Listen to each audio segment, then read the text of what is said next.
देश में कई छांगुर, नेटवर्क होने लगा चूर चूर। केरला जैसी स्टोरी, मुसलमान बनाने की थ्योरी, आगरा में साजिश धर्मांतरण, मकसद देश का इस्लामीकरण। यूपी में अभी बलरामपुर के जलालुद्दीन और छांगुर के अवैध धर्म परिवर्तन के रैकेट को अभी सुरक्षा एजेंसियां तोड़ भी नहीं पाई थी कि आगरा में उससे भी चौंकाने वाला मामला सामने आया है। ऑपरेशन ताज की ये कहानी काफी खौफनाक है। ये धर्मांतरण गैंग छांगुर से भी खतरनाक है और आईएसआईएस के तर्ज पर काम कर रहा था।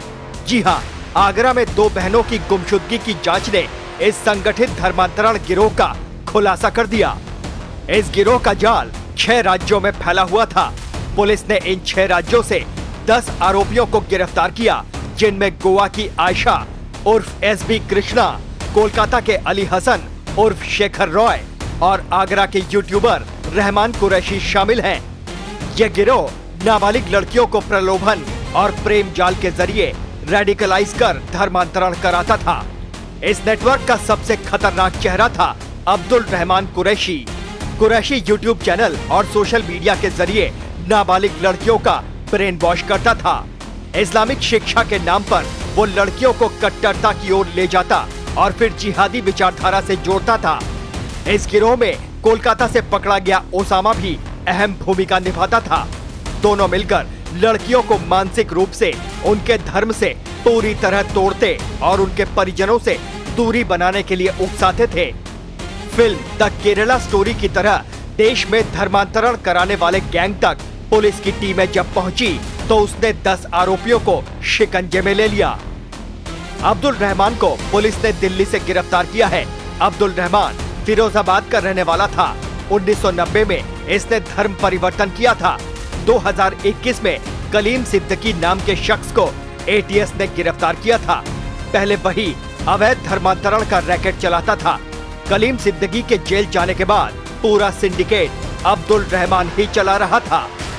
हरियाणा की रहने वाली एक हिंदू लड़की को भी अब्दुल रहमान के पास से बरामद किया गया है। अब्दुल रहमान इसका भी धर्मांतरण कराने वाला था। इस लड़की की रोहतक में गुमशुदगी की रिपोर्ट दर्ज कराई गई थी। अब्दुल रहमान के बारे में गोवा से गिरफ्तार की गई लड़की आयशा ने पुलिस को बताया।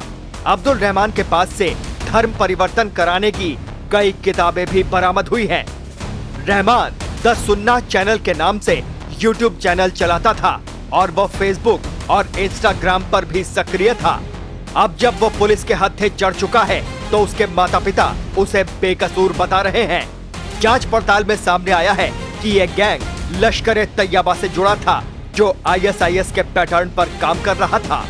विदेशों से मिलने वाली फंडिंग के जरिए भारत में लव जिहाद और ब्रेन वॉश कर लड़कियों को कट्टरता की ओर धकेला जा रहा था।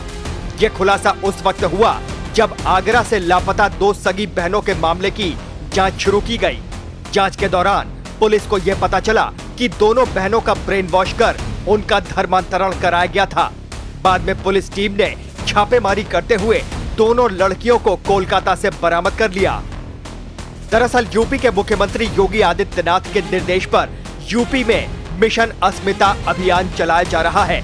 जांच में सामने आया है कि इस गिरोह को कनाडा, अमेरिका और दुबई से करोड़ों रुपए की अंतर्राष्ट्रीय फंडिंग मिल रही थी।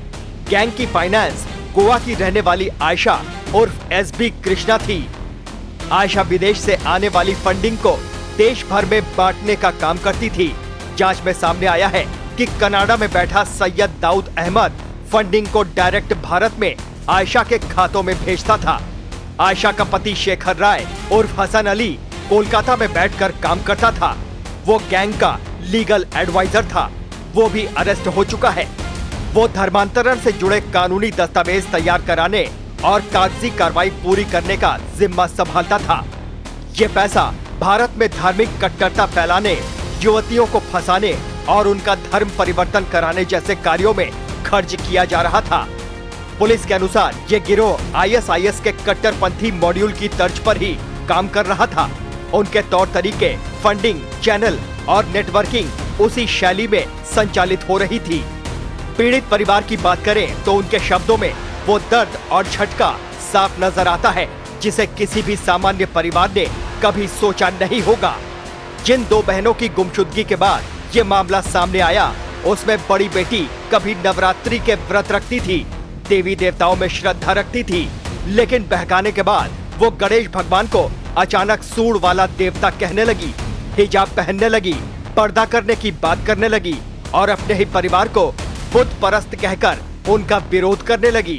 परिवार का कहना है कि उन्होंने 4 साल तक अपनी बेटी पर नजर रखी, लेकिन आखिर में वो अपनी 19 साल की बहन को लेकर भाग गई। बाहर उसे बहकाने वाला गैंग तैयार था, उसने उसे सपोर्ट किया और दोनों के निकाह की भी तैयारी की जा चुकी थी।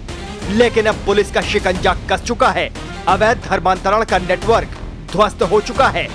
Team news watch India.